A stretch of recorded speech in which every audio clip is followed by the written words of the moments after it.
দেখো, কঠিন পদার্থের প্রসারণ আমরা তো এর আগে পড়ছি, যে কোনো পদার্থকে তাপ দিলে তার আয়তনটা বৃদ্ধি পায়, আয়তন বৃদ্ধি পায়। তো এই কঠিন পদার্থের প্রসারণকে আমরা তিনটা ভাগে ভাগ করছি। দৈর্ঘ্য বৃদ্ধি পালে ওটাকে বলবো আমরা দৈর্ঘ্য প্রসারণ, ক্ষেত্রফল বৃদ্ধি পেলে ওটাকে বলবো আমরা ক্ষেত্র প্রসারণ, আর আয়তন বৃদ্ধি পেলে ওটাকে বলবো আমরা আয়তন প্রসারণ। তাহলে দেখো, দৈর্ঘ্য প্রসারণ, একটা বস্তুর দৈর্ঘ্য ছিল, আদি দৈর্ঘ্য ছিল L1, তখন তাপমাত্রা ছিল T1, না 20 ডিগ্রি আমরা বলবো না, জাস্ট আমি তোমাদের বোঝানোর জন্য একটা মান দিচ্ছি, না এটা ধরে নিলাম T1, একটু তুলনা করতে পারো, মানে 20 ডিগ্রি হয়তো বা। এবং তাপমাত্রা T1 থেকে করলাম T2, তাপমাত্রা বাড়ালাম আমি। তাপমাত্রা বাড়ালে কি হবে? দৈর্ঘ্যটা বৃদ্ধি পাবে, দৈর্ঘ্য বৃদ্ধি পায়, পুরা এই বস্তুটা দৈর্ঘ্য হয়ে গেল L2। তাহলে এই যে এই ঘটনাটাকে প্রকাশ করার জন্য একটা সমীকরণ তৈরি করা হয়েছে।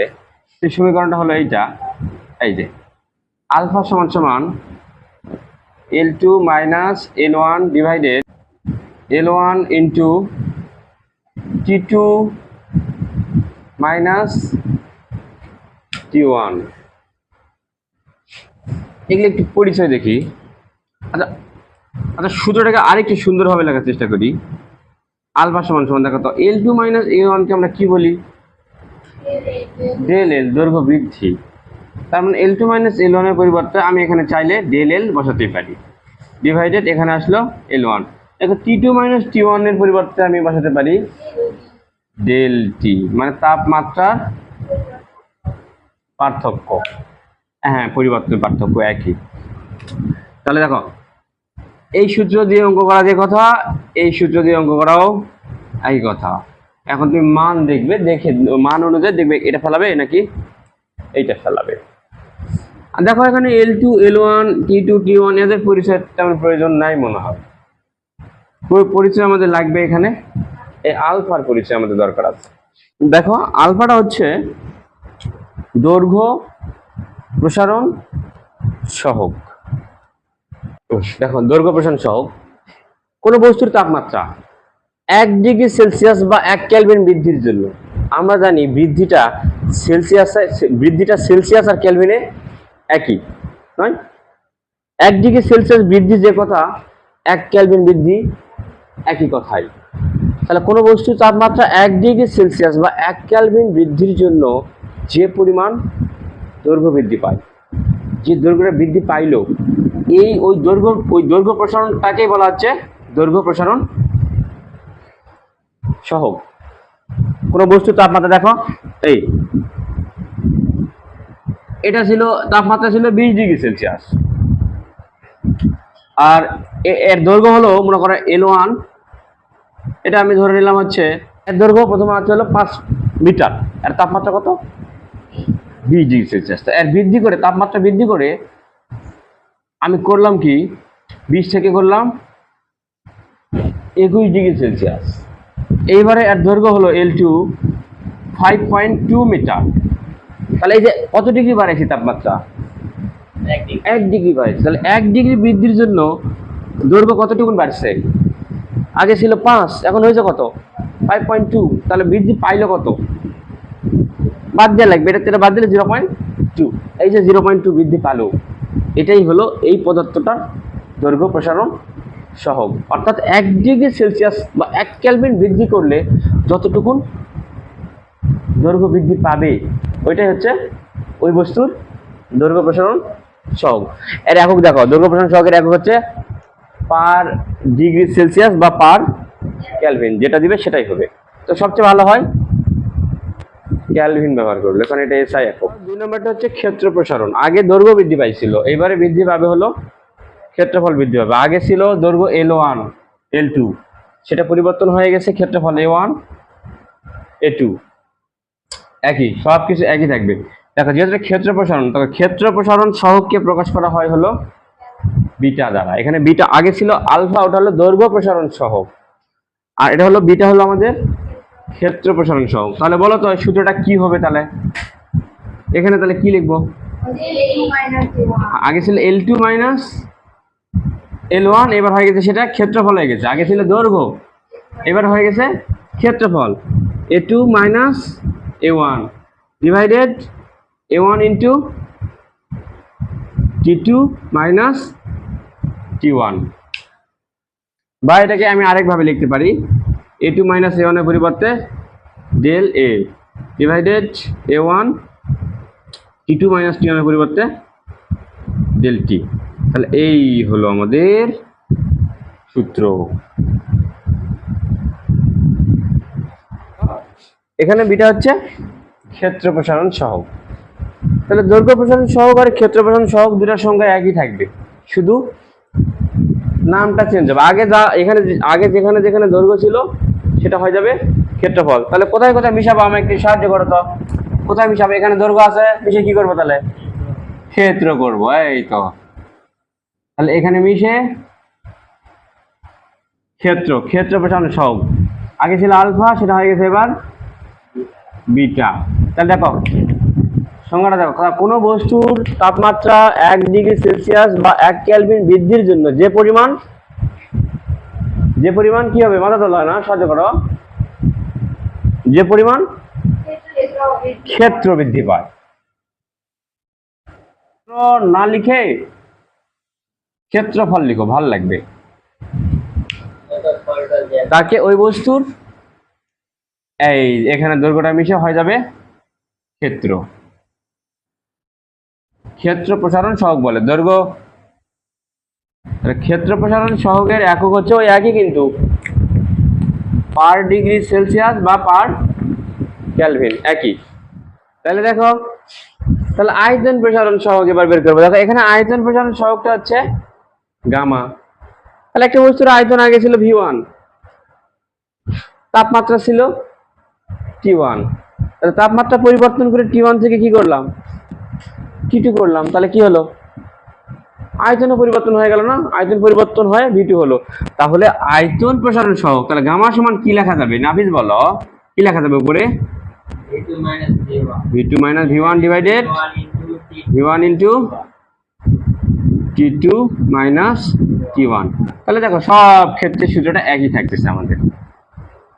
বা পরের লাইনে লিখতে পারি V2 মাইনাস V1 এর পরিবর্তে ডেল V, আর V1টা V1ই থাকলো, T2 মাইনাস T1। শোনো, অনেক সময় কোনো প্রশ্নে গাইডে দেখবে এখানে V1 V2 নাই, তা এটা কি আছে দেখো তো, একটু মাথা তোলো, এদিকে মাথা উঁচু করে পাচ্ছ। আয়তনটা এটা দেওয়া আছে V0, আর এটা হলো V, এটা V0, এটা হলো V, তাহলে একই থাকলো। তাহলে সূত্রটা কি হবে এখানে, V minus V0 divided V0 into T2 minus T1, এই। আচ্ছা তাহলে দেখো, তাহলে এখানে দেখো ওই একই থাকবে, শুধু ক্ষেত্রের জায়গায়, এই যে ক্ষেত্রের জায়গায় এখানে বসবে হলো আয়তন। তাহলে আয়তন প্রসারণ সহগ হচ্ছে গামা, আয়তন প্রসারণ সহগ হচ্ছে গামা। তাহলে কোনো বস্তুর তাপমাত্রা 1 ডিগ্রি সেলসিয়াস বা 1 কেলভিন বৃদ্ধির জন্য যে পরিমাণ ক্ষেত্রফল নয়, এইবার হবে হলো আয়তন বৃদ্ধি পায়, তাকে ওই বস্তুর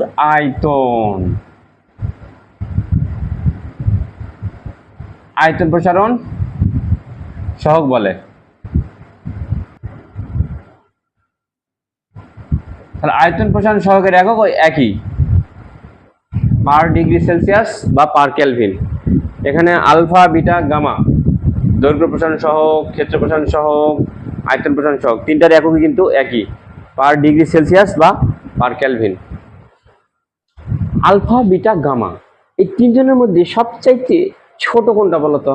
সবচেয়ে ছোট হচ্ছে আলফা, তার চেয়ে বড় বিটা, সবচেয়ে বড় হচ্ছে গামা। কি দেখে তোমরা বুঝতে পারতেছো যে আলফা সবচেয়ে ছোট, বিটা তার চেয়ে বড়, গামা তার চেয়ে বড়? কি দেখে?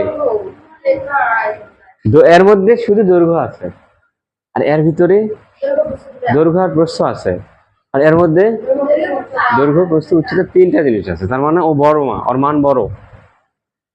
দেখো আমি আলফা আর বিটার মধ্যে একটা সম্পর্ক স্থাপন করব। সম্পর্ক দেখো, আলফা কেউ যদি আলফা সমান সমান বিটা লিখতে চায় লিখতে পারবে? পারবে না, দুটা কখনোই সমান নয়, কারণ আলফার চাইতে বিটা কি, বিটা একটু বড়। তাইলে কার সাথে, তাহলে ছোট এখানে কে, আলফা, তাহলে এর সাথে কিছু একটা গুণ দিলে অন্তত এর স্বাদ ও ধরতেই পারে, নয়? কিন্তু কত গুণ দিব, কত গুণ দিব? বিটার মধ্যে কত আছে, দৈর্ঘ্য আর প্রস্থ আছে, এর মধ্যে শুধু কি আছে, দৈর্ঘ্য আছে, একটা জিনিস আছে, এর সাথে যদি আমি একটা 2 গুণ করে দেই তাহলে ও বিটার সমান হতে পারবে। তাহলে এটাই আমাদের সূত্র, বিটার সাথে আলফার সম্পর্ক, মানে এটাকে এভাবে লিখি, বিটার সমান সমান 2 আলফা। অর্থাৎ প্রশ্নে যদি আলফা দেওয়া থাকে ওখান থেকে বিটা বের হবে, যদি বিটা দেওয়া থাকে তাহলে ওখান থেকে আলফা বের হবে। ধন্যবাদ। তাহলে দেখো আলফার গামার মধ্যে সম্পর্ক, তাহলে আলফার তুলনায় গামা তো অনেক বড়, কিন্তু গামার মধ্যে কয়টা আছে দৈর্ঘ্য, 3টা দৈর্ঘ্য আছে। এই প্রস্থও কিন্তু দৈর্ঘ্য, উচ্চতাও কিন্তু এক প্রকারের দৈর্ঘ্য, সবগুলোই আসলে দৈর্ঘ্য, জাস্ট আমরা এমনি নাম দিচ্ছি ওগুলা। তাহলে এখান থেকে আমরা লিখতে পারি সাদিয়া, তাহলে গামা সমান সমান কি লেখা যাবে, গামা সমান সমান লেখা যাবে 3 আলফা। গামা যেহেতু বড়, আলফা যেহেতু ছোট, তাহলে আলফার সাথে 3 গুণ করে দিলেও গামার সমান হয়ে যাবে, অর্থাৎ গামা সমান 3 আলফা। দেখো আমি এবার আলফা বিটা গামা, দেখো আগের সমীকরণ দুটো কিন্তু দুইজনের মধ্যে সম্পর্ক স্থাপন করেছিল, তাহলে এইবারে আমি যাচ্ছি কি আলফা বিটা গামা 3 জনের মধ্যে একটা সম্পর্ক স্থাপন করবো, তার জন্য আমাকে সাহায্য করবে আগের দুটাই। তাহলে আগের ক্ষেত্রে আমাদের সূত্র কি ছিল, বিটা সমান সমান 2 আলফা, আর গামা সমান সমান কি ছিল, 3 আলফা। এই তো, তাহলে দেখো তো এখানে 3 আলফা আছে না, তাহলে তুমি এক কাজ করো তো, এই সমীকরণে এখানে 3 আলফা আনার চেষ্টা করো তো, বা এখানে 2 আলফা আছে না, তাহলে তুমি এখানেও 2 আলফা আনার চেষ্টা করো তো, যেটা খুশি, যেটা ভাল লাগে। আমি এক কাজ করি, তাহলে এখানে আছে কত, 3 আলফা, তুমি এক কাজ করো তাহলে এখানে 3 আলফা আনার চেষ্টা করো, তাহলে এখান থেকে 3 আলফা আনা যায় কিনা দেখি তো। আমি সমীকরণটাকে আবার আরেকবার লিখলাম, তাহলে বিটা সমান সমান 2 আলফা, তো আমার তো আলফার সাথে কত আনা লাগবে, 3 আনতে হবে, কিন্তু এখানে 2 এখানে কি করে, তাহলে কাজ করো 2 আউট করো, 2 আউট করার জন্য উভয় পাশে, এ পাশেও 2 দিয়ে ভাগ দাও, এ পাশেও 2 দিয়ে ভাগ দাও, 2 আর 2 কাটা, তার মানে ফাইনালি আমি পারলাম বিটা ডিভাইডেড 2 সমান সমান অনলি এর পাশে থাকলে কি আলফা, কিন্তু আলফা হলে তো আমার হবে না, আমার লাগবে 3 আলফা, 3 আনতে হবে, তাহলে এবার 3 দ্বারা গুণ করে দেবো, তাহলে এই যে এ পাশে একটা 3 দিলাম, তার জন্য আমার এ পাশেও একটা 3 দিয়ে গুণ দিতে হবে, তাহলে ফাইনাল আমি পালাম কি 3 বিটা ডিভাইডেড 2 সমান সমান কত আলফা, 3 আলফা। ও আচ্ছা ঠিক আছে, হয়ে গেছে কাজ। তাহলে এই দেখো 3 আলফার পরিবর্তে লেখা যায় 3 বিটা ডিভাইডেড 2, তাহলে এই সমীকরণের দিকে তাকাও এবার, তাহলে গামা সমান সমান আমরা জানি 3 আলফা, এখান থেকে আবার 3 আলফার পরিবর্তে এটা পেলাম, তাহলে এই যে তাহলে 3 আলফা সমান সমান লেখা যাবে 3 বিটা ডিভাইডেড 2, কিন্তু এইগুলা এরা সহজ সরল ছিল, এই নিচে এখানে 2 কি করে, সবগুলাকে এবার 2 দ্বারা গুণ করে দেবো, সবগুলাকে এবার 2 আউট করার জন্য কি করবো, সবগুলা 2 দ্বারা গুণ করবো, তাহলে এখানে কি হলো 2 গামা, 2 দ্বারা গুণ করলে 3 দুগুণে 6 আলফা, সরি ভুলেছে, সবগুলা 2 দ্বারা গুণ করতেছি, 2 গামা 2 দ্বারা গুণ করলে 3 দুগুণে 6 আলফা, এখানে 2 দ্বারা গুণ করে দিলে 2 2 কাটা, এই 2 কাটার জন্যই তো এই কাহিনী, তাহলে থাকলো পরে 3 বিটা, এটাই হলো আমাদের সূত্র, এটাই আমাদের আলফা বিটার গামার মধ্যে। হ্যাঁ, তাই এটাকে একটু সুন্দর করে সাজে লিখি, সবার আগে কোনটা লিখবো বলো, সবার আগে কোনটা লিখবো, 6 আলফা, তারপরে 3 বিটা, তারপরে 2 গামা, এই হলো আমাদের, এটাই আমাদের আলফা বিটা আর গামার মধ্যে সম্পর্ক। এটা না তোমাদের এত কিছু মনে না রাখলেও চলবে, মনে করো সব মাথা থেকে ঝাড়ে ফেল দাও, এলে আমার দরকার নেই, আমি এলা বুঝিনি। এবার মাথায় রাখা এভাবে যে আলফা বিটা গামা লিখলাম, তো সবচাইতে এখানে ছোটকে আলফা, তাহলে এই জন্য আলফার সাথে 6 দিয়ে গুণ, তারপরে আলফার চাইতে বিটা একটু বড়, এই জন্য ওর সাথে 3 দিয়ে গুণ, গামা যেহেতু সবচেয়ে বড় এই জন্য ওর সাথে 2 দিয়ে গুণ, এটা এভাবে মাথায় রাখো, 6 3 2, আলফার সাথে 6, বিটার সাথে 3, গামার সাথে 2। তাহলে এই সূত্র দিয়ে আমরা চাইলে সব জায়গা থেকে সব জায়গা যেতে পারবো। আলফা যা থাকলে ওখান থেকে বিটা বের করতে পারবো, ওখান থেকে গামা বের করতে পারবো। হ্যাঁ, হবে। একটি রেল লাইনে 18 মিটার দৈর্ঘ্যের লোহার পাত ব্যবহার হয়েছে। রেল লাইনে যে লোহার পাত থাকে না, যার উপর দিয়ে ট্রেন চলে, কত মিটার? 18 মিটার দৈর্ঘ্যের লোহার পাত ব্যবহার করা হয়েছে। দুটি পাতের মধ্যে 3 সেন্টিমিটার ফাঁকা রাখা হয়েছে। দেখবে রেল লাইনের মধ্যে মাঝখানে কিছু সময় পর পর দেখবে ফাঁকা রাখা থাকে। রেল লাইনে দুইটা পাতের মাঝখানে সামান্য একটু ফাঁকা রাখা থাকে। এখন ওইটাই রাখছে, 3 সেন্টিমিটার ফাঁকা রাখা হয়েছে। তো কোনো একদিন তাপমাত্রা 12 ডিগ্রি সেলসিয়াস বৃদ্ধি পেল, কোনো একদিন তাপমাত্রা 12 ডিগ্রি বৃদ্ধি পাইছে। লোহার দৈর্ঘ্য প্রসারণ সহগ দেওয়া আছে। এটা কার মান? এটা আলফা, বিটা না গামা? আলফার মান দেওয়া আছে আমাদের। এখন প্রশ্ন করেছে ওই দিন রেলগাড়ি নিরাপদে চলতে পারবে কিনা। এখন আমাদের বের করা লাগবে এই তাপমাত্রা যদি বাড়ে তাহলে রেল লাইন কি হবে? প্রসারিত হবে। এখন রেল লাইন প্রসারিত হয়, এটা ফাঁকা কত আছে? 3 সেন্টিমিটার। আমরা হিসাব করে দেখতাম রেল লাইন প্রসারিত হয়েছে 5 সেন্টিমিটার, তাহলে কি হবে? আচ্ছা, আমরা হিসাব করে দেখলাম তাপমাত্রা বৃদ্ধির ফলে 3 সেন্টিমিটারই বাড়িছে, তখন কি হবে? ফাঁকাটা পূরণ হয়ে যাবে, তাই না? কিন্তু যদি 3 সেন্টিমিটার বৃদ্ধি না হয়, 5 সেন্টিমিটার বৃদ্ধি হয়, তাহলে 3 সেন্টিমিটার বৃদ্ধি হওয়ার পর বাকিটা বৃদ্ধি হতে পারবে না, কিন্তু ও তো প্রসারিত হবেই, কোনো না কোনো একদিন হবেই, কোনো না কোনো একদিন হবেই। তখন কি হবে বলো? তখন রেল লাইনটা বেঁকা হয়ে যাবে। আর রেল লাইন বাঁকে যাবে, বাঁকে গেলে ওর উপর দিয়ে ট্রেন যাতে যাতে চাকা জায়গাতে হুসকে চলে যাবে, তাই লাইন থেকে হরকে চলে যাবে। তখন কি ঘটবে? দুর্ঘটনা ঘটবে। তার মানে আমাদেরকে বের করতে হবে দৈর্ঘ্য বৃদ্ধি। দৈর্ঘ্য বৃদ্ধি মানে হচ্ছে ডিএলএল। তাহলে ডিএলএল বের করে দেখবো, এটা যদি 3 সেন্টিমিটারের কম হয় তাহলে রেলগাড়ি নিরাপদে চলতে পারবে। আর যদি ডিএলএল এর মান যদি দেখি আমরা 3 সেন্টিমিটারের বেশি হয়েছে, তার মানে রেল লাইনটা বেঁকে যাবে এবং দুর্ঘটনা ঘটার সম্ভাবনা রয়েছে। বুঝতে পেরেছ? ওকে, আর কিছু না, সব দেওয়া আছে আমাদের, সব দেওয়া আছে। তাহলে আমরা একটু লিখি। তাহলে সূত্রটা কি? আলফা সমান সমান L2 মাইনাস L1, না L2 মাইনাস L1 লিখবো না, কি লিখবো? DLL divided L1 T2 minus T1, না T2 মাইনাস T1 ও লিখবো না, কারণ একবারে বলে দেওয়া আছে তাপমাত্রা বৃদ্ধি বলেই দেওয়া আছে। তাহলে কি লিখবো? ডেলটি লিখবো আমরা। এই যে সাইড নোট। এখন L1 কত? L1 হচ্ছে 18 মিটার, আর আলফা দেওয়া আছে 11.6 গুণন tan ইনভার্স 6 পার কেলভিন। এখন বলো তো ডেলটির মান কত? ডেলটির মান হচ্ছে 12, কিন্তু 12 ডিগ্রি কি সেলসিয়াসে তো অঙ্ক হবে না, কেলভিন করতে হবে। তার মানে ডেলটি সেলসিয়াসে যা হয় কেলভিনেও কি হয়? একই হয়। তার মানে এটা সমান সমান আমি চাইলে লিখতে পারি 12 কেলভিন। ডেলটির মান সেলসিয়াস আর কেলভিনে সমান হয়। আমাদেরকে বের করতে হবে হলো ডেলএল। ডেলএল সমান সমান ওয়াট। তাহলে এখান থেকে বের করি, কোনাকুনি গুণ করি। তাহলে ডেলএল সমান সমান আলফা গুণন L1 গুণন ডেল্টা টি। আলফা হচ্ছে 11.6 গুণন tan ইনভার্স 6 গুণন, দেখো তো L1 হচ্ছে 18, ডেলটি হচ্ছে আমাদের 12। দেখি এটা হিসাব করে।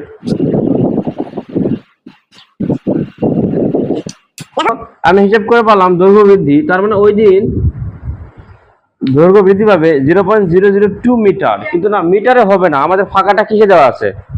সেন্টিমিটার। তাহলে আমরা আন্দাজ পাবো না আসলে কতটুকু হলো।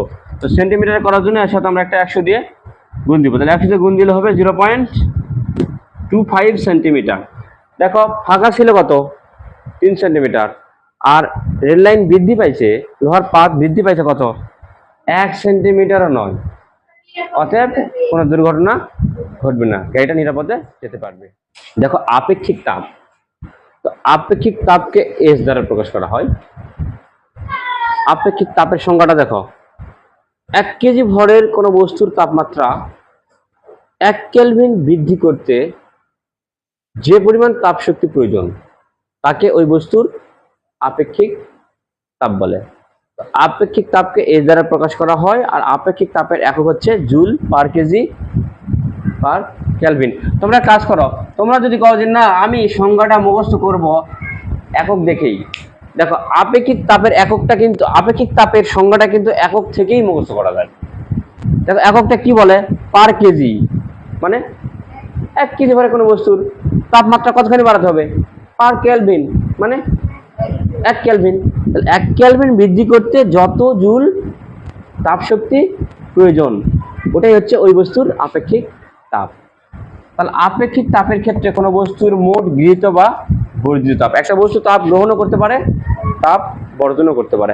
আমি একটু হিসাব করে দেখবো যে বস্তুটা কতটুকু তাপ গ্রহণ করবে, কতটুকু তাপ বর্জন করবে, ওটা একটু হিসাব করে দেখবো। তো তার জন্য আমাকে সাহায্য করবে এই সূত্রটা। এখানে কি হচ্ছে, গৃহীত বা বর্জিত তাপ। আচ্ছা এই বস্তুটাকে আমি তাপ দিলাম, তাপ আগে ছিল মনে করো যে তাপমাত্রা 20 ডিগ্রি সেলসিয়াস ছিল, সেটাকে তাপ দিয়ে 30 করলাম, তাহলে এই বস্তুটা তাপ গ্রহণ করলো না বর্জন করলো, তাপ গ্রহণ করলো। তাহলে এবার বরফ আনো, এক টুকরা বরফ পানির মধ্যে রাখে দাও। এখন বরফ পানির কাছ থেকে তাপ বর্জন করবে না গ্রহণ করবে, বরফ তাপ গ্রহণ করবে কার কাছ থেকে, পানির কাছ থেকে। তার বর্জন করলো কে, পানি, তাহলে বর্জন করলো, বুঝতে পারছ। তাপ কেউ যদি নেয় তাহলে এটা হলো গ্রহণ করা, কেউ যদি দেয় এটা হলো বর্জন করা। তো গ্রহণ হোক বা বর্জন হোক যেটাই হোক না কেন, দুই ক্ষেত্রে আমাদের সূত্র একই থাকবে। কিউ সমান সমান এম, এমটা হলো এম হলো বস্তুর ভর, আর এস হলো ওই বস্তুর আপেক্ষিক তাপ, আর ডেল্টা টি হলো তাপমাত্রা পরিবর্তন। শোনো আগে না আমার মুখ খেলে বারবার ডেল্টা থিটা আসতেছে, আগে মার্কেটে যে ডেল্টা টি চলেনি, কিন্তু ডেল্টা থিটা দিয়ে সব অঙ্ক হয়েছে, কিন্তু ডেল্টা এখানে টি নয়, কিন্তু এখানে ডেল্টা থিটা চলছিল। তো এখন আমরা ওখানে ডেল্টা থিটা আর দেই না, ডেল্টা কি বসে দিই। মনে রেখো যে পানির আপেক্ষিক তাপ হচ্ছে 4200 joule per KG per kelvin, আর বরফের আপেক্ষিক তাপ তার অর্ধেক। দেখো পানির 4200 আর বরফের হলো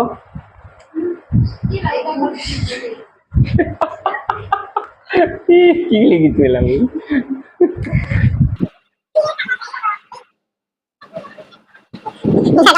শোনো দেখো পানির আপেক্ষিক তাপ হচ্ছে 4200 joule per KG per kelvin, আর বরফের আপেক্ষিক তাপ পানির আপেক্ষিক তাপের অর্ধেক 2100 joule per KG per kelvin.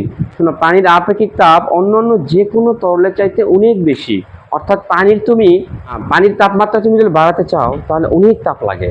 এই জন্য যে কোনো ইঞ্জিন, যে কোনো মেশিন ঠান্ডা করার জন্য কি দেওয়া হয়, তেল না মোবাইল না কি দেয়, পানি দেয়। যে কোনো ইঞ্জিন ঠান্ডা করার জন্য কি দেয়, পানি দেয় না। শ্যালো মেশিনের মধ্যে, ইঞ্জিনের মধ্যে পানি ঢালে না, দেখো না। দেখো এখন প্রশ্ন, পানির আপেক্ষিক তাপ 4200 joule per KG per kelvin, এটা তো আমরা জানি তাই না। এটা বলতে কি বোঝো তুমি, এটা দ্বারা কি বোঝানো হয়, দেখো এই যে ঘটনা এর মধ্যেই বলে দেওয়া আছে, তোমাকে সামান্য মুখস্থ করার প্রয়োজন নাই। দেখো পার কেজি মানে 1 কেজি পানির তাপমাত্রা 1 কেলভিন বৃদ্ধি করতে 4200 জুল তাপ শক্তি প্রয়োজন। তাহলে তোমাকে যদি বলা হয় বরফের আপেক্ষিক তাপ 2100 joule per KG per kelvin বলতে কি বোঝো, দেখায় রানি বলো, বরফের আপেক্ষিক তাপ 2100 joule per KG per kelvin বলতে কি বোঝো, বরফের তাপমাত্রা 1 কেলভিন বৃদ্ধি করতে 2100 জুল তাপ শক্তি প্রয়োজন। দেখছো কি সুন্দর। হ্যাঁ, 1 কেজি ভরের কোনো বস্তুকে সম্পূর্ণরূপে, এ কথাটা মাথায় রেখে, কিন্তু সম্পূর্ণরূপে পুরাটাই সম্পূর্ণরূপে কঠিন থেকে তরল বা তরল থেকে বাষ্পে পরিণত করতে যে তাপের প্রয়োজন হয় তাকে ওই বস্তুর, দেখো গলনের বা বাষ্পীভবনের আপেক্ষিক সুপ্ততাপ বলে। যদি তোমাকে প্রশ্ন করে এভাবে যে বলতো গলনের সুপ্ততাপ কাকে বলে, শোনো আপেক্ষিক কথাটা থাকতেও পারে নাও থাকতে পারে। সুপ্ততাপ মানেই হলো আপেক্ষিক সুপ্ততাপ। এখন আপেক্ষিক সুপ্ততাপ এটা আবার দুই ধরনের হতে পারে, একটা হচ্ছে গলনের, আরেকটা হচ্ছে বাষ্পীভবনের। যদি যদি প্রশ্ন করা যে গলনের সুপ্ত তাপ কাকে বলে, তাহলে তাহলে যদি গলনের সুপ্ত তাপ বলে তাহলে এরকম হবে, দেখো 1 কেজি ভরের কোনো বস্তুকে সম্পূর্ণরূপে কঠিন থেকে তরলে পরিণত করতে যে তাপের প্রয়োজন হয় তাকে ওই বস্তুর গলনের সুপ্ত তাপ বলে। যদি বলা হয় বাষ্পীভবনের আপেক্ষিক সুপ্ত তাপ কাকে বলে, তাহলে 1 কেজি ভরের কোনো বস্তুকে সম্পূর্ণরূপে তরল থেকে বাষ্পে পরিণত করতে যে তাপের প্রয়োজন হয় তাকে ওই বস্তুর বাষ্পীভবনের আপেক্ষিক সুপ্ত তাপ বলা হয়। যেমন ধরো এই যে বরফ আছে, দেখো আমার হাতে বরফ, এই দেখো এই যে বরফ নিচ্ছি, দেখো এই 1 কেজি বরফ নিচ্ছি, তাহলে 1 কেজি বরফ এমনি এমনিতে গলবে না, তাপ দেওয়া লাগবে। তো তাপ দিয়ে এই যে দেখো টপ টপ করে পড়ছে, এই যে বালতির মধ্যে পড়ছে, পরে পুরা বরফটা মনে করো এই যে বরফটা চলে আসছে, বুঝছো এখানে। তাহলে বলো এখানে যে পানি হবে, পানির ভর কয় কেজি? 1 কেজি হবে না? তাহলে এই 1 কেজি বরফকে, তাহলে এটা হলো বরফ, তাহলে এই 1 কেজি বরফটাকে সম্পূর্ণ গলে তরলে পরিণত করতে যে তাপ লাগবে এটাই হচ্ছে বরফ গলনের আপেক্ষিক সুপ্ত তাপ। আচ্ছা, এখন তাহলে এটা গেল বরফ গলনের আপেক্ষিক সুপ্ত তাপ। এবার আসি, এই যে একটা মনে করো কি নিলাম, এটা এই যে একটা পাতিল নিলাম, বুঝছো? এই দেখো এই কি সুন্দর পাতিল রে, এই পাতিলের মধ্যে পানি আছে কতখানি জানো? 1 কেজি পানি আমি পাতিলের মধ্যে নিলাম, নিয়ে এটাকে আমি তাপ দিলাম, তাপ দিয়ে সম্পূর্ণ 1 কেজি পানিকে কি করলাম, তরল থেকে বাষ্পে পরিণত করলাম। তাহলে এই তরল থেকে বাষ্পে পরিণত করতে যে তাপের প্রয়োজন হবে এটাকে বলা হবে বাষ্পীভবনের আপেক্ষিক সুপ্ত তাপ। এটা কি? 1 কেজি বরফকে গলালাম, 1 কেজি বরফ, সম্পূর্ণ বরফকে কঠিন থেকে তরলে পরিণত করলাম, তাহলে করতে যে তাপের প্রয়োজন হবে এটাকে বলা হচ্ছে বরফ গলনের আপেক্ষিক সুপ্ত তাপ। আর 1 কেজি পানিকে সম্পূর্ণ তরল থেকে জলীয় বাষ্পে পরিণত করলাম, এটা করতে যে তাপ লাগবে এটাকে বলা হচ্ছে বাষ্পীভবনের আপেক্ষিক সুপ্ত তাপ। ক্লিয়ার? দেখো গলনের সুপ্ত তাপকে এলএফ দ্বারা প্রকাশ করা হয়। এল এর নিচে এফটা কিন্তু ছোট করে হবে। তো এল দ্বারা বোঝানো হচ্ছে ল্যাটেন্ট, ল্যাটেন্ট মানে হচ্ছে সুপ্ত তাপ। ল্যাটেন্ট অফ ফিউশন, ফিউশন মানে হচ্ছে গলন, তাহলে এলএফ মানে হচ্ছে গলনের সুপ্ত তাপ। আর দেখো বাষ্পীভবনের সুপ্ত তাপকে প্রকাশ করা হয় এল ভি দ্বারা। এলতে ল্যাটেন্ট আর ভিতে হচ্ছে ভ্যাপারাইজেশন। ভ্যাপারাইজেশন মানে হচ্ছে বাষ্পীভবন, কোনো কিছুকে বাষ্পে পরিণত করাকে বলা হয় ভ্যাপারাইজেশন। বাষ্পে পরিণত করাকে বলা হয় ভ্যাপারাইজেশন, এর বাংলা হলো বাষ্পীভবন। দেখো বরফ গলনের সুপ্ত তাপ এলএফ, এলএফ এর মান হলো 3.36 গুণন 10 পাওয়ার 5। দেখো সুপ্ত তাপের একক হলো joule per KG, joule per KG. এই কথাটার মানে দেখো 1 কেজি বরফকে জুল পার কেজি, 1 কেজি বরফকে সম্পূর্ণরূপে কঠিন থেকে তরলে রূপান্তর করতে এই যে এত জুল, এই যে 3.36 গুণন 10 পাওয়ার 5, এটা মানে এটা দেখো এই যেটা 3,36,000 জুল, এত জুল তাপ শক্তি প্রয়োজন তুমি যদি 1 কেজি বরফকে গলাতে চাও।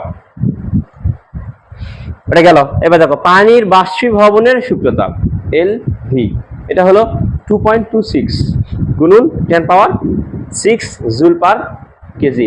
এটা মানে হলো 22,60,000। 1 কেজি পানিকে তুমি সম্পূর্ণরূপে তরল থেকে গ্যাসীয় অবস্থায় রূপান্তর করতে তোমার 22,60,000 এত জুল তাপ শক্তি লাগবে। এখন বলো তো কোন ক্ষেত্রে তাপ শক্তি বেশি লাগতেছে, বরফ গলাতে নাকি তরল পদার্থকে বাষ্পে পরিণত করতে? 2 নাম্বারটা। হ্যাঁ এই জন্যই তো মাঝে মধ্যে যখন আমরা শুনি যে এই যে বাকি চাতালের মধ্যে ধানের যে বয়লার আছে না, বড় এক থাকে কি জানি থাকে, ওর ভিতরে পানি গরম করে পানি গরম করে ধান সিদ্ধ করে না, এই জন্য দেখি মাঝে মধ্যে এটা ফাটে গেলে পারে ওখান থেকে যে গ্যাসটা বের হয়, যে জলীয় বাষ্প বেরোয়, জলীয় বাষ্প দ্বারা পুড়ে গেলে কিন্তু এটা মারাত্মক ক্ষতিকর, একদম ভিতর থেকে পুড়ে যায়। আর এমনি পানি দিয়ে পুড়লে কিন্তু, গরম পানি দিয়ে পুড়লে কিন্তু যত ক্ষতি হবে তার চাইতে যদি জলীয় বাষ্প দিয়ে পুড়ে যায় ওটা ক্ষতিটা কিন্তু বেশি হবে, কারণ জলীয় বাষ্পের তাপমাত্রা কিন্তু অত্যধিক পরিমাণ বেশি থাকে। বুঝতে পারিস? দেখো আগে ছিল এটা আপেক্ষিক তাপের ক্ষেত্রে, তাই না মিলা? আপেক্ষিক তাপের ক্ষেত্রে একটা বস্তু কতটুকু তাপ গ্রহণ করতেছে, কতটুকু তাপ বর্জন করতেছে, ওটা আমরা বের করেছিলাম কিউ দিয়ে। তো এবার সুপ্ত তাপের ক্ষেত্রে, সুপ্ত তাপের ক্ষেত্রে আমরা বের করবো একটা বস্তু কতটুকু তাপ গ্রহণ করলো, কতটুকু তাপ বর্জন করলো, সেটা বের করার সূত্র হলো কিউ সমান এম এল, যেখানে কিউ হলো ধৃত বা বর্ধিত তাপ, আর এম হলো বস্তুর ভর, কতটুকুন বস্তুর ভর, বস্তুটা কতটুকুন, বা বরফ হতে পারে, পানি হতে পারে, কতটুকুন পানি। আর এল হলো সুপ্ত তাপ, এল হলো সুপ্ত তাপ। মাথায় রাখবে এলটা কিন্তু চেঞ্জ হবে, যখন বরফ গলবে তখন কিন্তু এলটা চেঞ্জ হয়, কি হবে? L F. আর যখন পানি যখন বাষ্পে পরিণত হবে তখন এলটা চেঞ্জ হয় এল ভি। বুঝতে পারছ? সুপ্ত তাপ কিন্তু দুই ধরনের হয়, একটা হচ্ছে গলনের, একটা গলার জন্য, আর একটা বাষ্পে পরিণত করার জন্য। তো কোন ক্ষেত্রে প্রশ্ন কোনটা বলা আছে সেটা ভালো করে দেখবে। আচ্ছা, একটা বরফ, এই বরফের ভালো করে দেখো, ভালো করে খুব খেয়াল, সাদিয়া দেখা হোক কেন রে তুমি, দেখো একটা বরফ, এক টুকরো বরফ, এর তাপমাত্রা ছিল -4°C। এখান থেকে বরফের তাপমাত্রা আমি বাড়ালাম, বরফের তাপমাত্রা বাড়ে কি করলাম, 0°C আনলাম, তাপমাত্রা বাড়লাম, -4 থেকে তাপমাত্রা বৃদ্ধি করে কোথায় নিয়ে গেলাম, 0-তে নিয়ে গেলাম। তার বলো তো এখান থেকে এখানে গেলে তাপ লাগবে না? তাপ ছাড়া কি -4 থেকে 0 হবে? বড় হবে না। তাহলে এখানে যে তাপটা আমাদের লাগলো, তার মানে এখানে যে তাপটা হবে এটা হলো আপেক্ষিক তাপ। দেখো তাপমাত্রা পরিবর্তন হয়েছে, দেখো ভাইছ, তাপমাত্রা ছিল -4, 4 থেকে কত হয়েছে, 0। তাহলে এটা কি,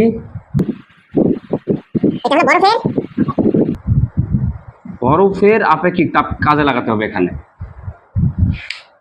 তারপর দেখো এইবার 0°C তাপমাত্রা বড়, আমি যদি আরো তাপ দেই কি হবে,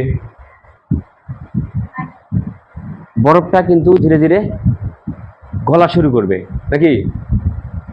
প্রথমে বরফকে আমি তাপ দিলাম, বরফের তাপমাত্রা ধীরে ধীরে কি হবে, বাড়বে, বাড়তে বাড়তে কোথায় যাবে, 0-তে যাবে। তাহলে এই যে -4 থেকে 0 পর্যন্ত যে তাপটা আমার লাগলো, তাহলে ওটা আমি হিসাব করবো বরফের আপেক্ষিক তাপ দিয়ে। এবারে আসো, এইবারে 0 হওয়ার পর আমি যদি আরো তাপ দিই তাহলে কি হবে, বরফটা ধীরে ধীরে গলা শুরু করবে, কিন্তু বরফের তাপ, ওই যে বরফ গলা যে পানিটা হবে ওই পানির তাপমাত্রা কিন্তু বাড়বে না। তাহলে এখানে 0°C তাপমাত্রা বরফ কি হচ্ছে, 0°C তাপমাত্রার পানিতে পরিণত হচ্ছে। তাহলে এখানে দেখো তো তাপমাত্রা কোনো পরিবর্তন হয়েছে, তাপমাত্রা পরিবর্তন হয়নি, তার মানে এটা হলো সুপ্ত তাপ। তো যেখানে তাপমাত্রার পরিবর্তন হয় না সেই ধাপটা হলো সুপ্ত তাপ, আর যেখানে তাপমাত্রা পরিবর্তন হয় সেই ধাপটা হলো আপেক্ষিক তাপ। দেখো এখানে তাপমাত্রা কোনো পরিবর্তন হয়নি, তাহলে এটা হলো কার সুপ্ত তাপ, এটা বরফের। তাহলে এটা হলো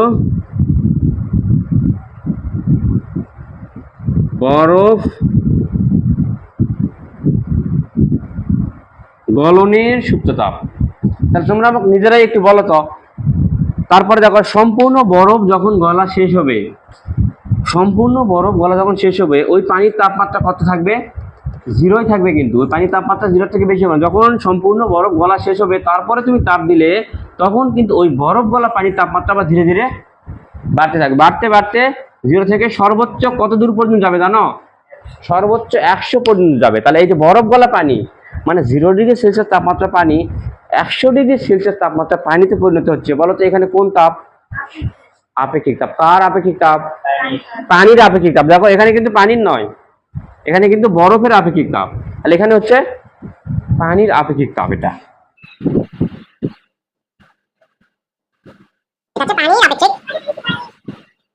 পানির আপেক্ষিক তাপ।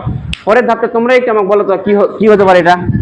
দেখো 100°C তাপমাত্রা পানি, পানি যদি 100°তে ওঠে, 100° ওঠার পর পানির তাপমাত্রা তুমি কিন্তু আর 100-র উপরে কখনোই তুলতে, পানির তাপমাত্রা তুমি কখনোই 100-র উপরে তুলতে পারবে না। কি তাপ দিবে, তাহলে তাপটা যাচ্ছে কোথায়? পানি হ্যাঁ, পানিকে 0°C তাপমাত্রা পানির তাপ দিচ্ছ, পানি তাপ বৃদ্ধি পাচ্ছে, বৃদ্ধি পেতে পেতে একসময় কি হবে, 100 পর্যন্ত উঠবে, ওটার পর তুমি আরো তাপ দিবে, পানির তাপমাত্রা আর 100-র উপরে আর বাড়বে না। তাহলে তুমি যে দিচ্ছ, তাহলে সেই তাপ যাচ্ছে কোথায়?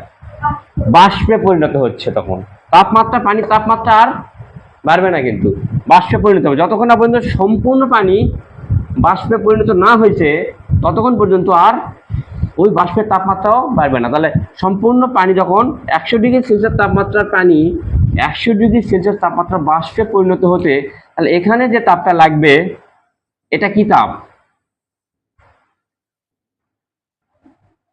এটা কি তাপ? বাষ্পীভবনের, এই ক্ষেত্রে বাষ্পীভবনের সুপ্ত তাপ, এটা আমাদের ব্যবহার হবে। এখানে মজার আরেকটা বিষয় খেয়াল করো, দেখো তো এখান থেকে এই ধাপটা 0°C তাপমাত্রা বরফ, 0°C তাপমাত্রা পানিতে পরিণত হলো। তাহলে এখানে এটা কি আপেক্ষিক তাপ না সুপ্ত তাপ?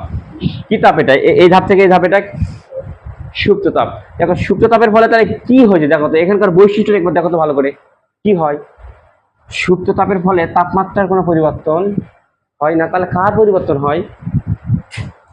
অবস্থানে। ভেরি গুড, অবস্থানের নয়, অবস্থা। কার পরিবর্তন হয়? সুপ্ত তাপের ফলে অবস্থার পরিবর্তন হয়। এখানে ছিল কি, এটা কঠিন, ওখানে যাই এটা কি হয়েছে সুপ্ত তাপ। আর কোথায় আছে দেখো তো, শেষে দেখো তো এটা কি অবস্থায়?